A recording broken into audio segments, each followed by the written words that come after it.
స్థానిక ఎన్నికలు ఇమ్మీడియట్‌గా ఎదుర్కొనే ధైర్యం లేక సాగతీత కోసం బీసీ అంశాన్ని తెర మీదకి తీసుకొచ్చి 42% బీసీ రిజర్వేషన్‌కి సంబంధించినటువంటి ముందు ఆర్డర్‌లు, ఆ తర్వాతన అసెంబ్లీలో బిల్లు, ఆ బిల్లుని ఓకే చేసేసారు కాబట్టి మండలిలో ఓకే చేయడం, మండలిలో కూడా ఓకే చేసేసారు కాబట్టి సంతకం పెట్టమని గవర్నర్ దగ్గరికి పంపించడం, గవర్నర్ ఈ రోజు వరకు సంతకం పెట్టలేదు.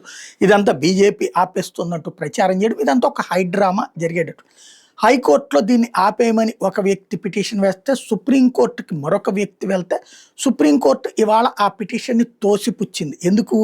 సాంకేతిక కారణాలతో. హైకోర్టులో మీరు ఆల్రెడీ పిటిషన్ వేశారు కదా, హైకోర్టు కొట్టేస్తే అప్పుడు మా దగ్గరికి రావాలి, కానీ హైకోర్టులో విచారణ జరుగుతుండగా వాళ్ళు ఏ తీర్పు ఇవ్వకుండా మా దగ్గరికి ఎందుకు వస్తారు అంటూ కొట్టేసింది. అది టెక్నికల్గా కామన్గా జరిగేది.